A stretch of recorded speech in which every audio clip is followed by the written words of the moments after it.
You're watching Talking About It. I'm John Griffith. I'm Cara Kilduff. And I'm still JC Alvarez. What? That's craziness. Well, that's not craziness. Are you drinking my coffee? Because none of us are caffeinated enough. No, JC, you are Cuban. Yes, Damn. I am very, very Cuban. I like my coffee. It's the lipstick that threw you. I like my coffee in the morning. Oh, I'm sorry. Thank you very much. I enjoy my cup of coffee. And it's one of the things that Bloomberg is not limiting on yet. He's not like controlling my coffee intake. Not yet. Well, you're just not allowed to put any sugar in it. Yes. And you're only allowed 8 ounces. Is there enough sugar for you in there? Yes, it's almost hummingbird juice.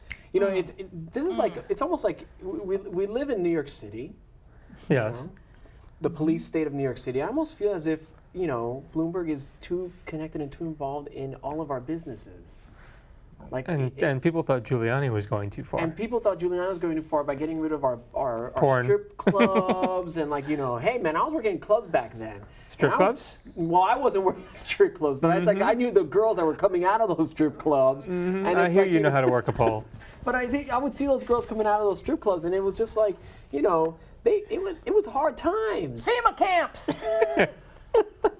So yes, I don't know how I feel about, you know, Mr. Bloomberg getting involved in what I'm drinking, what I'm eating. Back off! Back off! Back off! It's like the Republicans are constantly like, you know, oh, too much government, and then, you know. Yeah, they want to shrink government down small enough to fit into your bedroom. Yeah. And what's wrong with... Listen, there's nothing wrong with lots of government at all. It always works, people. Yeah. Why is it such a bad thing? Sorry, I've had coffee and Diet Coke because that's not enough. Wait a minute, she's only had a sip of my coffee, and this is what's happening. You were away last month. You were on tour. Yeah, I was in Texas. The country, the Republican country. No, the Republic of Texas. Because listen, when people who live in New York say they're from Texas, I will bet you money, good real money, that when they breed to have kids, breeders, they move back to Texas to have those kids because they can. Like in Children of the Corn. They can still, because Texas, I'm telling you, might secede someday, and they will be the Republic of Texas. Then all their kids will be naturalized citizens of the Republic of Texas. Ask my sister-in-law. Can't we just sell it back to Mexico? Why? Well, Texas is awesome. Don't hate. It's great. If they want out, let's give them to Mexico. No. You ain't never spent some time in Texas. I almost went to Texas recently. Well, I have to say, I felt like a supermodel when I was down there. You are a supermodel. No, because listen, let me tell you something. We went to the San Antonio Zoo for my niece's birthday. It was awesome. But see the pandas? No, people were obese. They weren't just fat. They were like. Maybe Bloomberg should go to Texas and instead. That's what I'm talking about. Yeah. Listen, we went out to eat, right? We went out one night to this burger place, and it's like really popular, whatever. And then they have like a normal human burger, and then they have the macho burger. Oh, they serve human burgers. Yeah. Interesting. Shut up. So they had this one burger, the macho burger. So of course my stupid older brother gets the macho burger. If you have to cut your burger in half, that's one thing. I'm a lady. I'm from Connecticut. That's what I do. Pinkies out.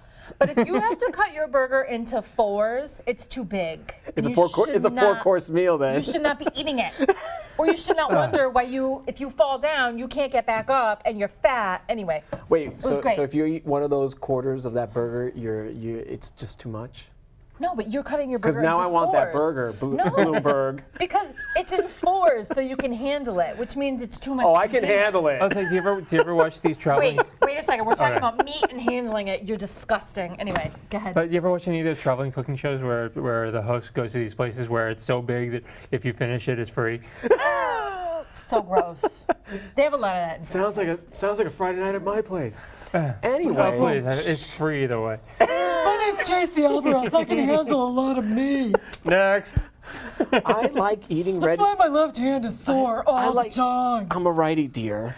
Okay, I like red meat, and then now they're announcing that red meat is actually bad for men. Did you hear about that? Why? No, I didn't. That men should not be consuming too much Does it red give you meat. man boobs? No, because of the carnitine that's in meat that our body naturally produces. That sounds like something for a hair care product. It could lead to cancer. Oh. Everything. This is twice today that you start something and it ends in cancer. Everything ends in cancer. Welcome. Welcome to my world. But that's just laughing. it. It's everything in moderation. Yes. I've also just talking about meat. Yes. Meat in Um, moderation. I- yes. Yeah. Yeah. I was Listen. reading that they're renaming the meat industry is renaming the cuts of pork Yes. Why? Yes. to be more in line with cuts of beef, so that the different areas of the pig that the meat comes from will match the different areas of the cow that it comes from. So, So you there's can so there's no more pork chop. Why? correct. I don't. Maybe it's like pork ribeye or ribeye. I don't like it. It confuses me. I'm confused to begin with. I'm You know blind. what isn't confusing and What? that pork is not the other white meat. That's another thing that came out in that report. Pork for me is just bacon. Delicious, and I love it. Well, it's the fifth food group. Is the bacon group. Absolutely. Absolutely. Oh my! I was. I live with Speaking my of- sister. speaking of I live bacon. with my sister these days, and my mother, since we both have heart conditions and high blood pressure, my mother sent us a truckload of salty food, inclusive of bacon and Oh, sausage and damn. all that stuff. I Sounds like a Law and Order episode. just because I thought, yeah, I thought it out, and I, cooked an entire package of bacon, which is a pound of bacon. Another Don't Friday eat night that for me. much. I had my over 2 sittings. I had my 4 strips. My sister ate the rest of the pound.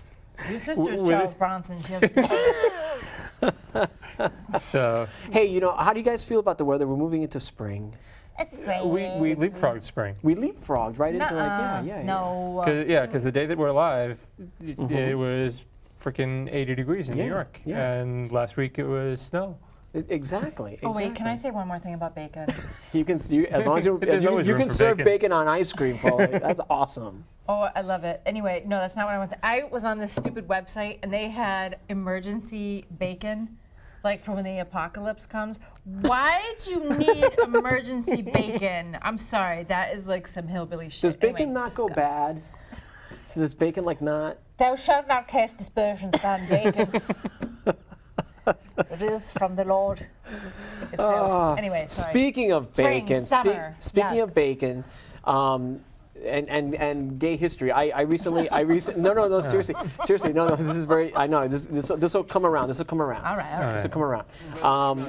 I've been mentoring with Live Out Loud. It's a really great organization that puts us in touch with gay youth and sort of like helps them connect to proper role models within the community so that they can see reflections of themselves as young people in professions that are growing. I knew very little about. We did this sort of like game where we actually kind of accounted for like our gay history. I knew very little about our gay history. What does that have to do with bacon? It goes back to bacon, right? Well, yeah, the Stonewall riots were caused when the police came and took away all the bacon. Thanks. Yes. That we'll just wrap bacon around. We'll just wrap bacon around everything. Sorry. No, No, that's it's very great. funny. How long have you been volunteering with that group? For like 3 months now, and it's actually been really, really nice That way meeting. you're wearing a purple shirt. I didn't even think about that. John brought that up. You look but, good in purple. Thank you. And I forgot your Nuts. present. I had a present for you, and I forgot it. Is it edible? Is it bacon? No, it's not bacon. It's something that you would love. You're It's gonna gummy love. bears. No, it will not add calories. Is it oblong in latex? Y'all are nasty. No, it was Speaking a of ob- thoughtful gift for my boy JC. Well, thank you. I appreciate it already. Speaking of oblong and latex, this is the 20th anniversary of RuPaul's Supermodel of the World. 20 Wow. years ago this I season, loved that song when it first came out. that song came out, and just look how far we've come musically. She's like one. That show is now #1 on Logo. It's Do you got. remember I remember when that song came out. I didn't even think she was a man when that song. You better work. I was like, oh, that girl is so pretty. JC was still in the closet. Well, I used to. No, I wasn't. I'm kidding. But when I was a kid, I used to think that Boy George was a girl. a girl. And I kept telling my dad, I'm like, Dad, why does she call herself Boy George? And my dad was like, not going there. My father was like, I don't know, son. Stop asking. Get me some. but I think I think it's amazing how like, that song was launched 20 years ago. I mean, it's like there's so many things that, RuPaul was on the pop radar many years before that song hit, especially here in New York City. She was just part of the underground club scene and stuff. That makes me happy that RuPaul is still around. Yeah. And bigger than ever. It's like one of our biggest. But just think, I mean, that was somebody who was established right from the get-go as an out artist. Yeah. Yeah. And at the time, that Yeah, was you couldn't that fake was, that. Yeah, that was unusual at the time. Right. Yeah, remember? Oh my God. Because even George Michael was still kind of like suspect. Oh, please. Yeah, dating Brooke Shields. Dating. Brooke Shields was she Cock was like blocked by her mom. was she like the Hollywood Beard? fag? The Hollywood What? beard. That's what they call them, isn't it? Kevin Spacey has one. Allegedly. That's just not right. That's just. What, that he has a beard? Well, I mean, it's no. I mean, it's like whatever works for everybody. But it's like especially like now, Some kid at home. What's a beard? mom and dad now have to explain. That's But it's okay. like, but so many gay artists now. Really, there's really no closet for anymore when you really think about it. Well, what's the point? I mean, really. Well, I mean, they have just the algorithms of social networking can pinpoint somebody's orientation. Really? Just by who their friends are, yeah, by how many freaking rainbow flags that they're connected to on the internet, and they can guess with a certain degree of accuracy. Wow. Separation. Yeah. That's scary. So I mean, I read on Twitter that you were a lesbian. That I was a lesbian? What are you wearing for shoes today? Oh. Sensible. Well, that's news to me. Interesting. Maybe No Carl and wonder I've had such a crush on him. maybe Carl and I should be dating. I don't know. I've always admired your moves. I have. Oh, thanks, Carl. Thank you. Yes. I don't know. I don't think you can make it as a vegetarian. No. Bacon. Not that I'm. Not that See, it does all come back to bacon. It all comes back to bacon. It all comes back to Tied up with bacon. a bacon-flavored bow. Oh, jeez. I can't have a Diet Coke before the show anymore. No, or small bacon. glass. Or bacon. We're gonna have to like. I had control a your small Bloomberg-sized plastic cup. He was overturned. So I'm still suck getting my supersizes at Subway. Well, besides all that, it's like, what do you guys think of the president calling out that attorney general in California? Who cares? Seriously? You see, whenever she says "who cares," she has a really strong opinion about something. It just means that Obama's a red-blooded American male. So then that can put to rest all those birther douchebags. Come on, the woman's attractive. So what? He said she was hot. The secret word for today is birther. Breeder. Or breeder. Birther. But it's like, what I found really amazingly critical about it was that the president's always been really a personal individual. Like he's always been that guy who, like, he points out people like at press meetings, like he's literally like, "You handsome fella in the front row." What's wrong with that? So wait, I heard about this and I was like, oh no, la la la la. Like, who's jumping on Obama's case now? He's in his second term. Republicans, leave him be. He won. Fair and square. So. You can't argue with that, folks. Okay, well, I guess that's where we're wrapping it up. What, table talk is over? What time is it? Hey. It's not fair. We got a show for you people. And that's it. Thank you and good night. We do. We have a great show coming up. JC is gonna strip later. Not so much. Ah. Not so much. Not so much. I just did go check and I don't have the proper underwear on. Yeah, Do you Commando. have any underwear on? Oh no! Stop. Why? Why? See, I can't sit between these two. Okay, we'll get him some duct tape. Or is it tuck tape?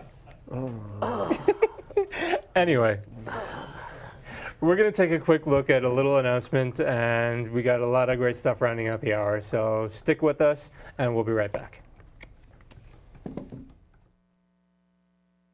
Hey, I'm Anderson Cooper. As a parent, you want to make sure that your child knows how to deal with bullying when they see it happening. And chances are they want to help, but they don't really know how. Well, teach them that the best thing to do is calmly walk away, find a teacher or other adult, and speak up. And do your part. Be that adult they can talk to and trust will listen. Join me to help stop bullying. Go to stopbullying.gov to find out more.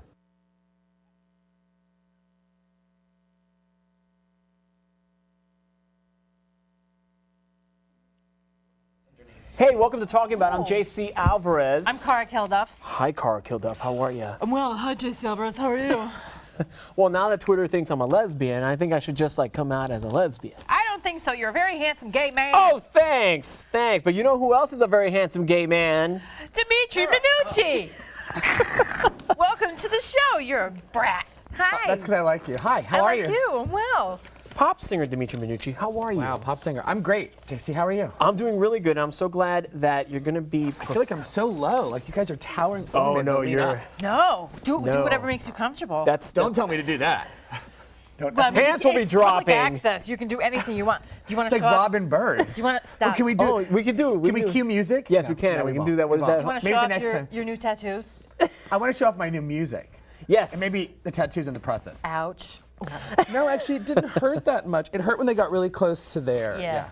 I want to get another tattoo. I think you should. I should. Like Tweety Bird. I should. Do yours have a particular significance? Because I noticed that the Roman numerals are probably dates. They are dates. I'm All my smart. tattoos have some type of significance. Okay. I think that I have to live with it.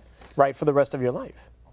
And usually they come to me in some type of creative process where it just kind of like a light bulb, right? Right, right. So the first ones are here, and it's in Spanish, and it says "In my heart forever." It was actually in a dream. Okay. And that was for my mother. Actually, they're all for my mother on some level. And the most recent ones are underneath here. This is her birthday, and that's the day she left. It's the day she passed. Brilliant. Wow. Yeah. Damn it. But Very it's, life. it's, goosebumps. yeah, you know, it's I like it's, your ink. Thank you. It's colorful. I'm so word driven. I think because I'm a songwriter, they're always somehow their Yes. words, their numbers. The one on the back of my neck is also letters in Hebrew. It's just I don't know. I connect to the word. It's not uncommon for an artist, especially a musician, that their body also becomes a canvas for a lot of their expression. Do you consider yourself you're a singer and a songwriter, do you consider yourself stop mocking me. Do you No, I consider was thinking of my body being a canvas and your body a whole being different kind of show. Oh, exactly. Yeah. Yes, absolutely. Do you consider Maybe later. Do you consider yourself I'm trying to get this out. Do you consider yourself a performance artist? Because I mean, it's like a lot of people are No, I changing the don't way they stick perform. things inside of myself. No. When I think of performance, And shoot arts, I ping- think of, you don't shoot ping no, pong I balls think out of of your this butt? woman at the box, and I still don't know if she was a man or a woman. Stop. And she gave birth to something that really resembled a real fetus, and it was Was it on Rosewood? stage. What? Who was it? I think it was. It was Rosewood, and I stood there, kind of like when you're. It's horrible to say it, like a traffic accident, because I couldn't take my eyes away. Although I just had to look away, but I couldn't. I was mesmerized. I was in a trance. So Did you no, I'm ever not a see- performance artist. Wait, did you ever see the woman there who has the big afro wig and she pulls out her outfit and everything? Like, No, I haven't seen that one, but Wow. hopefully I will. Yeah. Okay. It's a whole, Well- we're really getting sidetracked here. No, no, this is all really quite fascinating. But what we're here to talk about is your new track. It's called "Don't Stop." Yes, it's called Don't Stop. Yeah. A little different from your debut album. There's a lot more dance influences. It's very progressive sounding. Tell me a little about the process of going from a lot of the music in your first album was very ballad driven, very R&B driven. This is a little more dance oriented. I think music is about collaboration. And honestly, I always thought, if I rewind back to a long, long time ago when I first wanted to make music, I thought I'd be making this album first. But it just so happened that I connected with John DeGrazia, who was the co-producer and co-writer of the entire first album now after all that I've done. And because of his musical influences, and I had pop influences, we came somewhere in the middle, and it was what it was. And that first album was actually I wrote that over the course of 15 years. So I feel like I finally closed those chapters and all the healing that had to happen from all of those years, and now I finally get to have fun. And I know I'm very different right now, so the music is different, and dance music is where I come from. So it's what I grew up on. So I'm excited to finally kind of do something where people can have fun. Yeah. It's and also the dance music right now has such great attention to it. There's so many artists that are producing some really great stuff. It kind of reminds me of when I was, a long time ago when I was a kid. Music that you heard on the radio was dance music, but it was the same music that you heard in the clubs. And there wasn't a remix back then. It was just such a great dance track that you heard it in all avenues, right? So when I wrote Don't Stop, I said I want to write a song that the album version is good enough to play in the clubs. So I've been performing the album version all over, and it's getting a great response. I love the fact that there are so many artists right now. There's so many of our out gay artists that really have all these great songs that are coming out now. We take for granted that our male artists don't resonate as much as our female pop stars. Yeah. Well, it's interesting because I think when we talk about gay culture, Yeah. you would think that we would be really supportive of each other. And when it comes to music, it's still really tough to climb that wall. I'll climb that wall, Dimitri. Okay. Getting back to the... Bye. I'm gonna pull a Jordan Knight. And I think we spend a lot of time trying to replicate each other rather than stand out as individuals, even in our own kind of culture. I know I've done it to try to fit in, try to kind of mirror what I see and how everyone else acts, especially with gay men, you know? So there's a certain sense of pressure to be like the others. Right. And I realized that after I wrote the last album, I started working on this album, that dance music should be about unity, not about separating us or ego or, you know, anything that kind of makes someone better than the other. So I wanted to write music that really brought us together and sent a message of equality and unity. That's fantastic. And you're going to be performing all through Pride? Yes, I'm doing a lot through Pride. I have a lot going on in May. It starts off on May 5th. I'm actually headlining the opening of Hudson Terrace, which I'm really excited about. I can't mention the promoter, I don't think yet, but it's a really great friend of mine, and I'm really excited to be doing that. We're doing Splash on May 10th, which is my official birthday party, and Splash will be the first time that I sing Who We Are, which will be the second single, which is actually the song that I wrote first for Pride. And it really is the message of, you know, we're not just who we are in a club. It's about loving ourselves in the sunlight and loving each other for who we are. Yeah. The ladies do that so well. I'm gonna knock you out. Mama said. But you certainly, your music is universal. It's meant to appeal to everybody. It's not just gay dance music. It's not just, you know, it's good dance club, music, It's I great. hope. It's Right. great club music, but it's meant to, like, you know, be consumed by everyone else and for everyone to enjoy it. I think humanity is universal. And when I write it, I'm not writing it with any intention behind that. So I love that you feel that it's universal and that it, you know, it's for everyone to be consumed. I like that, to be consumed by everyone. When I'm writing it, I'm just writing something that sounds good and feels good and makes sense to me. So if somebody else gets it, then that's just extra points. Awesome. You have the new single coming out, Don't Stop, but you worked on it with various producers, various remixers. So the original was produced by Chad Rowlandson, who actually produced the majority of the Sharon Needles album, which debuted in the top 10 on iTunes independently, which was huge. And Chad is really talented. He's from LA, and we've connected, and you know, the universe sent me Chad, and we've been making amazing music together. And the single is available on iTunes now, just the album version of Don't Stop, but in early May, I'll be releasing the full EP, which has remixes by Obra Primativa out of New York City, Eddie Martinez, and hopefully a few more that I'm really excited to kind of get that really circulating in the clubs here and throughout, you know, gay worlds across USA and the world. There's so many female remixers, Tracy Young and stuff, like, you know, she's like one of my favorite remixers. It's definitely on the list of people I'd like to work with, absolutely. We'll try to make that happen for you. Sure. We like to connect people here on Talking That About. would be fantastic. You know, I think there's something about, you know, like I said, we don't focus on the unity, and what I've been doing is I have these friends and I call them my family, you know, they're my gay family, and the more of them that I meet, the more we utilize each other to kind of make those connections. So the people I'm working with now just somehow ended up in my path through all the right circumstances. So I see everyone as an opportunity, you know, to take another step. So I don't really walk away from any door that's open, whether it's a collaboration, a party, a performance. Anything I can do to kind of share what I'm doing with more than one person is a good thing. When do you imagine the full album package will be dropping? Hoping in the fall. Awesome. You know, music is different now. Music isn't about having an album that has 12 tracks that 4 can be singles. They all have to be single ready. They all have to stand alone. So I'm writing each song as if it's its own single. And I'll be releasing the first probably 2 or 3 that way. And they will come on to a full-length compilation, if you will, but each one will be a standalone single with remixes and EPs to follow. I miss that. I miss the days of when albums were full concepts. Like, you know, it's like when from beginning to end you. Well, you just iTunes say, changed that. It really did. I Because blame now you can iTunes. download just a song. Before you had to buy the whole album. So you had to take all the creative stuff along with the really mainstream down the middle stuff. Now they all have to kind of be both. Do you find that challenging? I like anything that raises the bar to be better, so I think no, because I'm one of those people that's never good enough. Nothing's ever good enough. So I'm always trying to make something better. But that's a good thing, because that means I'm always striving. Perfectionist streak in you. Type A all the way, baby. Yep. Well, you've been a very happy camper. You've got a new track coming up. You must be really happy about all of our social changes and all the things that are happening in our community. I am. You know, I think that the fact that... That must have influenced the album. I know what you're getting at, JC, yes. Why are you so happy? Is it in a bottle? Can we get it? Can we drink it? Can you drink it? Well, you know, life changes us, JC.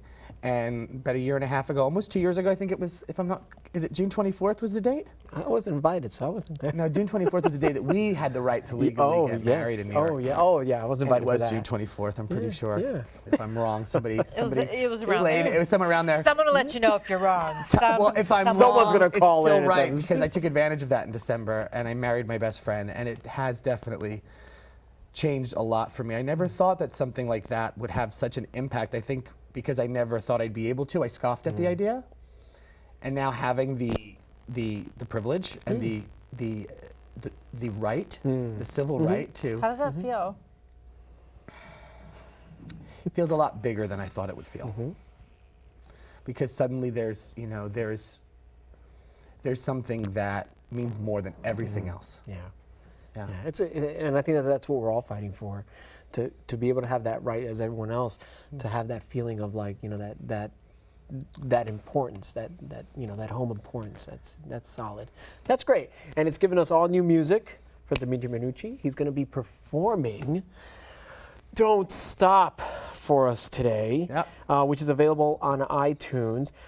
We've got a picture of the single because we know that you guys are going to want to like download it and get it. And all that jazz. I have to say that this image was shot by Vinny Vega, and the post-production for the cover of the album was done by Ober Primitiva, the guy who actually does a lot of the remixes for me. Awesome, brilliant. So I want to show it because I want people to see how beautiful it looks. And there you go. That's what you want to find on iTunes. And now taking the stage to perform the track "Don't Stop." We're going to do a couple minutes. Oh my God, I'm so nervous. I'm so excited. Here is Dimitri Minucci with "Don't Stop."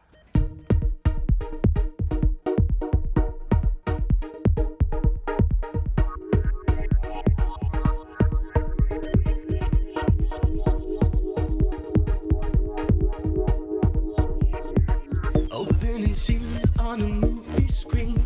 All the eyes are like spotlights on you.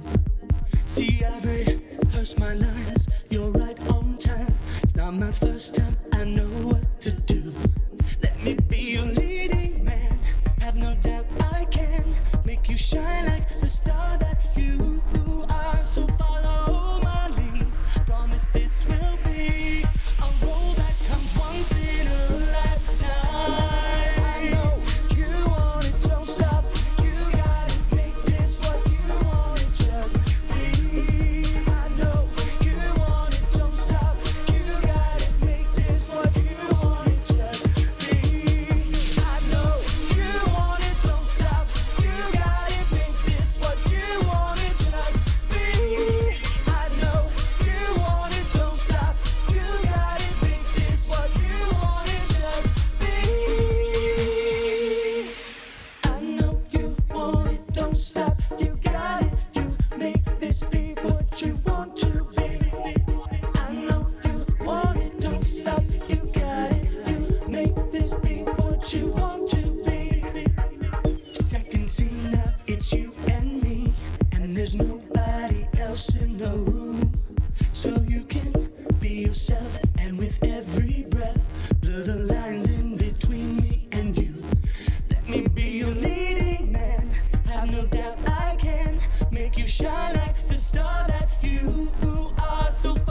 always be what you want to be. Woo! Thanks, guys. Woo!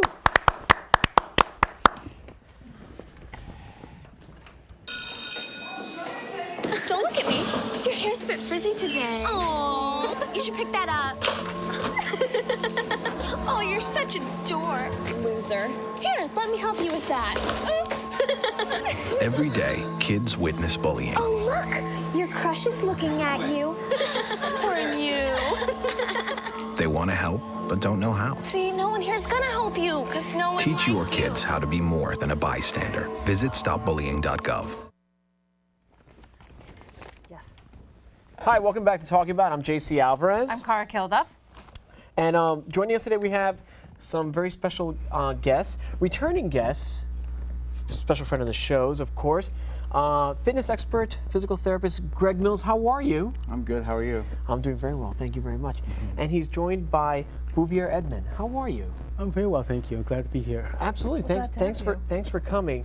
Bouvier, you are a acupuncture detox specialist. Is that correct? That's correct. That's an interesting title, and we're gonna get to what that's all about.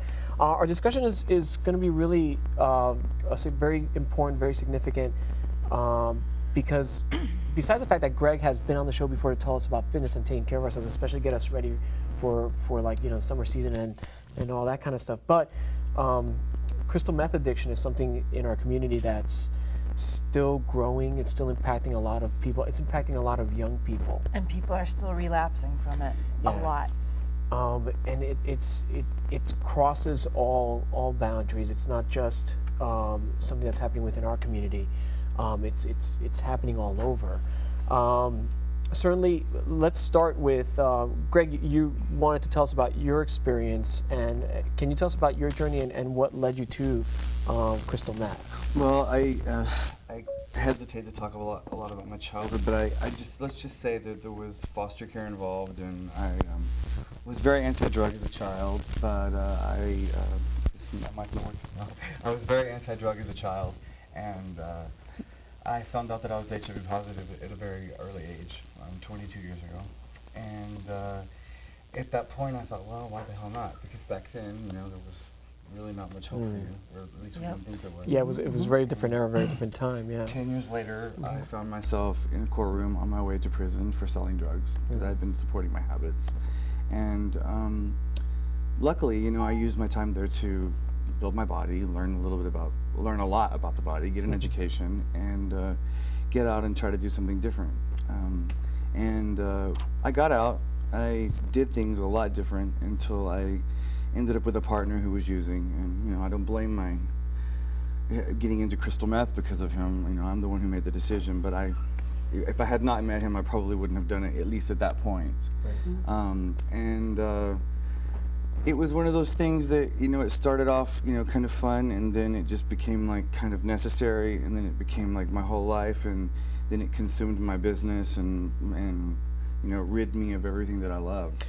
The crystal meth is it's a very cheap synthetic drug. It became, if I'm not mistaken, it was like a substitute or used as a cheap substitute for cocaine.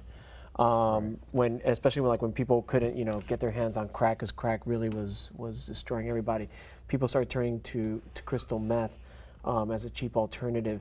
The high that people have talked about on crystal meth is one that makes them feel superior, makes them feel like if they're untouchable, which is, I imagine, what makes it easy to get addicted to this drug.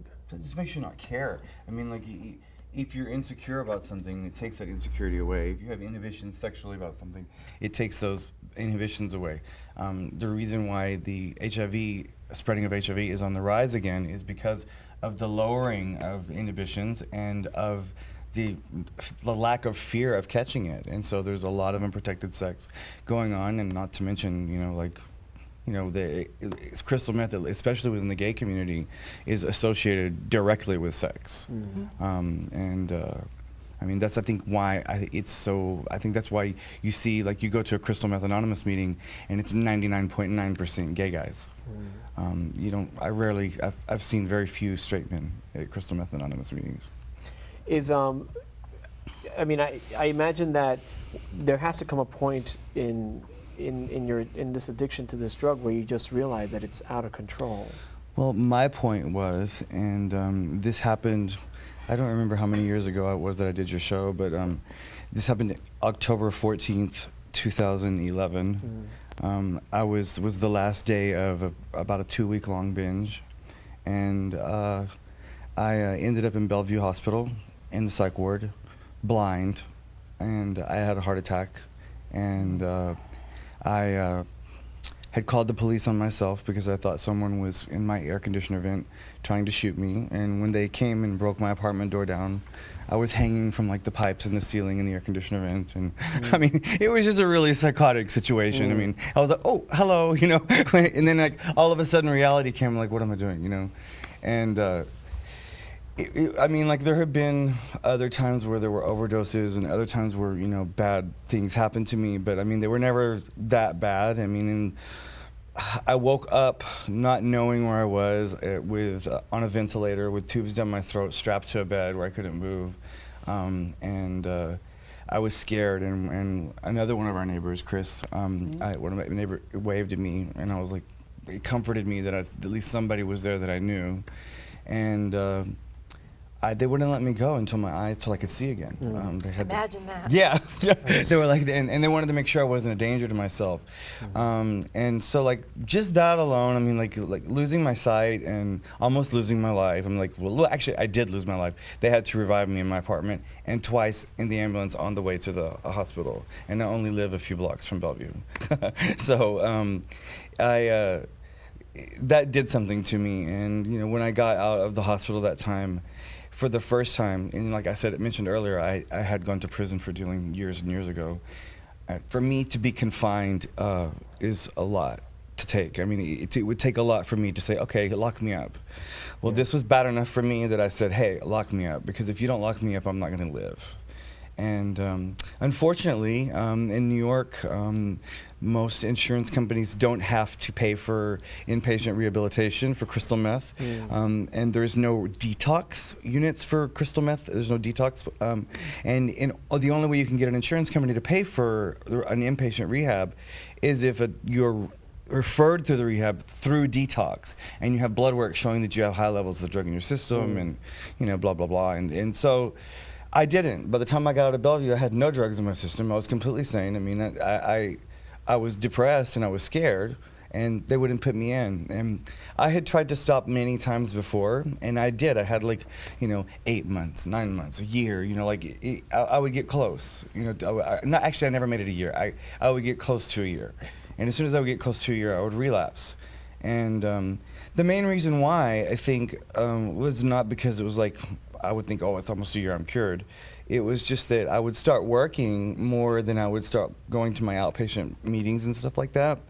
And you were in charge. You were running the show. Yeah, exactly. Well, I mean, I run my own business, you know, and the thing is, and so like I was like, okay, eat and pay the bills, or go to rehab meeting. I'm sober, I'm fine, and then, you know, like I would get away from it, and then it would happen again. So relapse always happens long before you. Yeah, the relapse happens before you actually do it, you know. Like, and so what ended up happening was I called one of my old sponsors, and I'm not a 12-stepper by any means whatsoever. It never worked for me. But I still had my friend who was my sponsor in Houston. I never wanted one here in New York. And I called him and I was crying, and I'm like, they won't let me in rehab. They won't put me in rehab. And he was like, well, why are you crying? And I'm like, because I'm afraid I'm gonna die. You know, I'm gonna kill myself with this drug. I mean, I've come this close like so many times. I mean, how am I even still alive? And he's like, stop. Take that right there, that strength that you who've been to prison and who is scared to be confined and who is willing, you who's so independent and not willing to let anybody do anything for him, you're willing to lock yourself away for an indefinite amount of time because something scared you bad enough that you know you need the help. He said, take that same resolve, and he goes, do it in an outpatient system and shut up. And I mean, no, he's like, that's why I like him so much. And so I went to a center. It's called The Second Wind. If anybody who has problem with 12-step programs or any other rehab center who thinks that their problems are much more deeply rooted than just addiction itself, which usually they are, the Second Wind Counseling Center in New York is really, really great. And their approach to rehabilitation is based upon treating addiction as a symptom of the disease rather than the disease itself. Right. And it's all based through psychiatry, psychiatric medication, cognitive behavioral group therapy. You do have some substance abuse counselor meetings and stuff like that, but it's more just digging deeper. I worked for 7 months. I spent 7 months working on me. And so that people have a perception of what the face of a crystal meth user is. I mean, you're a celebrated fitness instructor. You've personally trained myself. You're extremely health conscious, and this is something that is a universal story that anyone can relate to. And if you do have a problem, Greg is an example of somebody that has persevered and gone over that and is continuing this battle to get the awareness out there that you can make better decisions for yourself. Our show is live. If you'd like to call in, the number is 718-460-9802. Bo, speaking to some of the things that Greg just brought up about rehabilitation and options, you are an acupuncturist. Yes. I'm interested in that. No, as far as acupuncture and detox works, can you tell us a little bit about how that works? First of all, an acupuncture is a very ancient system from China. So it's about 3,000 years old. And the Chinese believe that the ear was sort of like a form of an embryo. And therefore, it's organ-based, therefore meridians that replicates the body, such as the lungs, the liver, and so on, so they can find these organs in the ears. Dr. Nogier was a French consul to Shanghai who was very fascinated by acupuncture and spent all of his time really learning and studying acupuncture from a gentleman that's known by George Soulier de Morin, who was a foreign diplomat in China. And he had learned it from him, and therefore he came back to Europe and did some more research. And through this research, we found that these particular methods really was curative, particularly for substance use. When we come to heroin and cocaine, back in the early 70s, that was the method that was used to really cure a lot of people for really kind of, it's balancing the hormones of the body. And these imbalances can be managed, but the individual also needs some kind of understanding, some education to understand their triggers. And those particular triggers is very, very important to know which choices do we have in those particular moments. And for crystal meth, it's a particular drug where one feels so euphoric. As soon as you think it, you're it. And so there's no inhibitions right then and there. So when is rock bottom? It varies from person to person. Exactly. And Greg shares a lot of this tribulation that it's not the disease. Crystal meth is not the disease. There was a precedent to that. And what is that precedent for each person? This is what we need to find out. That's what we need to unlock. And acupuncture is a means to really cure all of these factors. It's a gradual. It's sort of like what you're describing is sort of like it's a gradual sort of like way so that someone who is purging or getting rid of the crystal meth addiction in their body, it's not that amazing withdrawal that we see that some people think is the only way off of any kind of drug. What you're suggesting is rebalancing the body through acupuncture. Through acupuncture, and also there's a lot because the detox process is also about nutrition. So changing the methods, the lifestyle that we had, so more sleep, eating better, making sure we have a lot of greens because greens have enzymes that really are nutrients to support us. So these factors are also very important, and also the mood swings.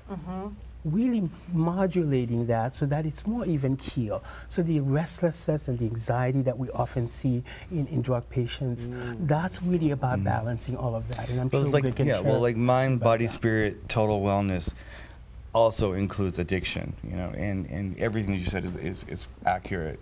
And there are things that work for some people that don't work for others, and are things that work for others that don't work for even other people. For me, I was just so stubborn, you know. I was just like, I can do this on my own. I've got this, you know, and and it wasn't until like I had destroyed my relationship. I had no trust from my mother and my family. Had lost my clients. I had lost my mind on numerous occasions. Almost lost my life on several occasions, until I finally said, okay, guess what, Greg, you cannot do this. And that point, that low, that rock bottom, is different for every single person. And because you just said that you'd had numerous overdoses, like those weren't enough for you. That wasn't your bottom. It wasn't enough. No, I mean, I had a heart attack. It wasn't enough. You know, and like waking up on life support machines, it wasn't enough. You know. Did you reach all of your yets yet, though? Like, are you done? Am I done? Yeah. Oh yeah, I'm done. Trust me, believe me, I'm done. Well, I would imagine that also, it must have been, brought you to a very spiritual plane. It's like you had to, like, especially through acupuncture, there must be some kind powerless. of. Well, I've always been a very spiritual person. This caused me to really, really dig deep within myself and grab a hold of that light, and to take that and let that guide me forward. And because it was hard for me. I mean, I live in Manhattan. I mean, it's hard. Imagine not working for 7 months. You know, and then so telling people I'm working on myself. Yeah, exactly. Oh yeah, exactly. It's in Chelsea. This is in California. Yeah, exactly. And so, I mean, like, yeah, the spiritual aspect of it is great. I mean, I tried a bunch of different things. I started studying Kabbalah.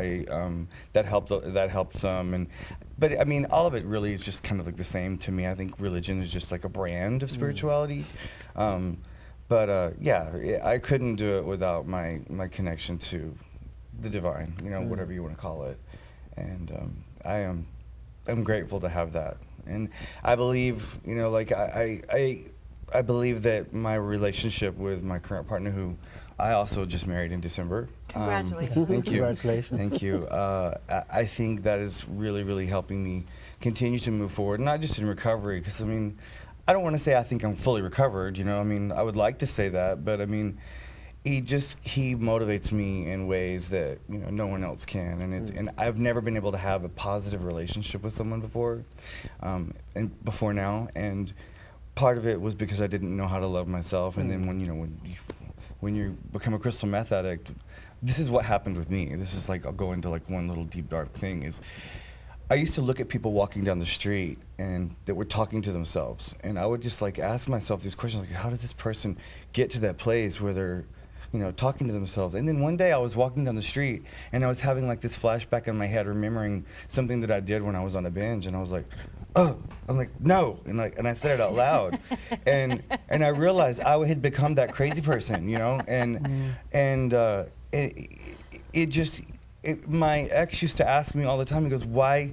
Because you hate this, you hate who you've become, you're so depressed. He goes, why is it that because as much as you hate it, you can't stop it? And I told him, and these were my exact words. I don't know where they came from, but it was perfect. And I said, when you're my age and you have built yourself, you have destroyed your life and built it back up and destroyed it and built it again so many times, and you keep continuing to do that, there comes a point where you just get tired of rebuilding it, and there comes a point when you disappoint yourself so many times over and over again that you have no faith that you're going to get any better. And at that point, that's when I became not just a crystal meth addict, I became a junkie, and from there went the overdoses and everything got psychotic, and thank God that's gone. Did you ever have acupuncture to detox? No, I didn't.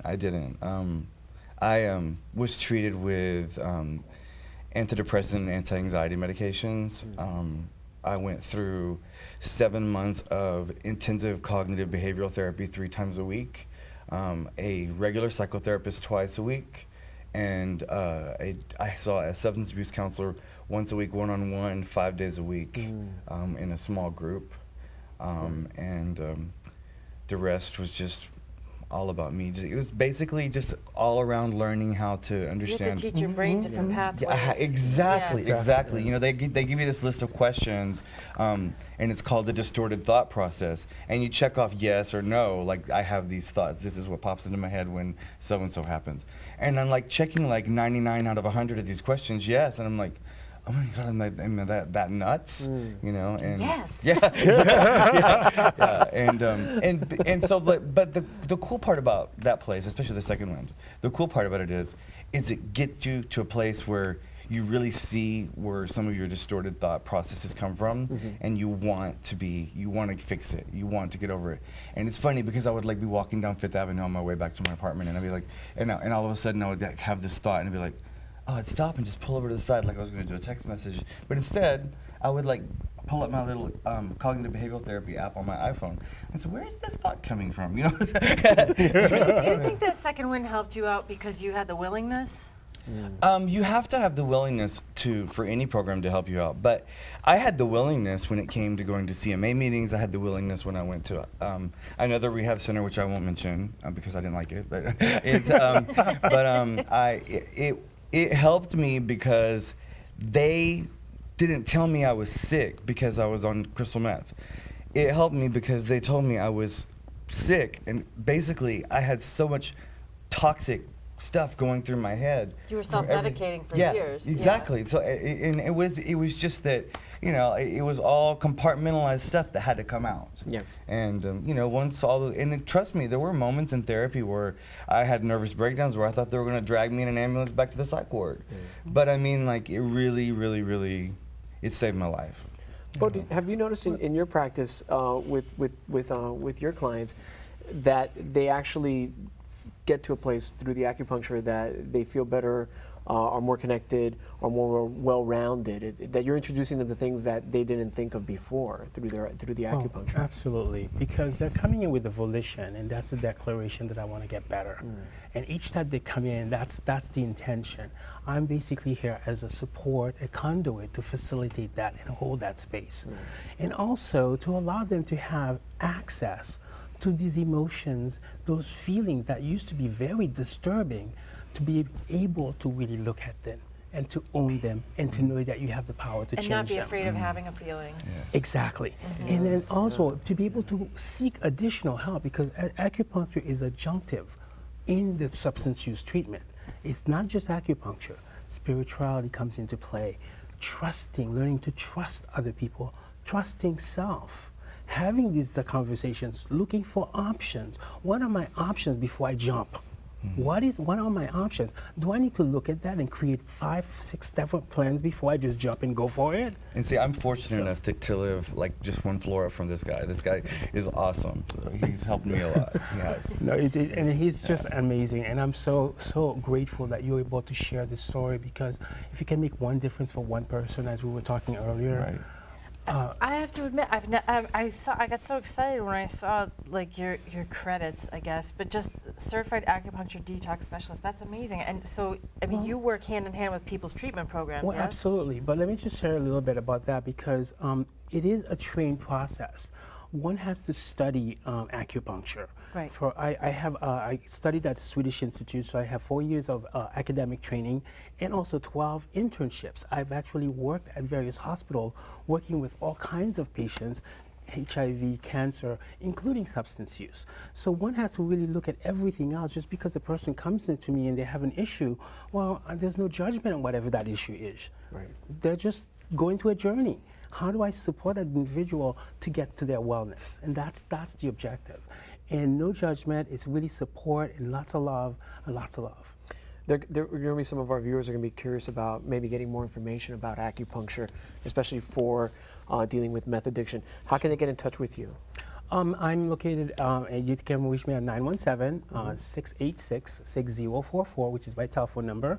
And my email address is acustarhealing@gmail.com. And Greg, also, there may be people who want to reach out to you. How can they reach out to you to not only, share their stories, because I mean, what often happens, and one of the great things about when we do our show is when people share their stories in this capacity, it really opens the doors to other people wanting to connect with someone. You can connect with me on Facebook through my website. My phone number is listed on my website. My email is listed on my website, but I'll give you my phone number anyway. It's 212-380-1250. Website address is www.gregmillsfitness.com. It's Greg Mills, M-I-L-L-S, fitness.com. And you can connect with me through Facebook from, like I said, from my website. And if you want to call me, you know what? Like, I'm always there to listen and, you know, and offer any advice that I can. I am. What prompted me, which is something that I forgot to mention, I can't believe, because the whole reason why I wanted to do this show was, I am. Not just last year, but last year in the latter half of the year before, I buried 6 of my friends, all from drug overdoses or suicides related to not being able to stop using drugs. And I had really pulled myself away from having anything to do with anybody who was an active drug user anymore, because it hurt me so bad to have to deal with that. The last memorial service I spoke at, I swore would be the last one I spoke at. Yeah. And I'm here, but I'm back in that place where I can listen. And so, you know, anybody, give me a call. And thank you so much for sharing your story. And if anyone is needing any kind of assistance locally, you can get immediate help through New York Crystal Meth Anonymous. Yeah. CMA. nycma.org. Yep. And they'll point you to meetings where you can go, where you can. I think they even have a crisis hotline, the 212 number. It's Crystal Meth Hotline is www.methhotline.com, and the number is 1-866-347-6588. And we'll have all of that information posted on our website. Thank you to our guests. Thank you for sharing your stories. Thank you to be here, Greg. Hey, thanks for another great episode of Talking About. I'm JC Alvarez. I'm Cara Kilduff. And stay tuned. We'll have more for you. Thank you so much. You're welcome. You're welcome. That was fun. Thank you. Yeah. Absolutely. Yeah.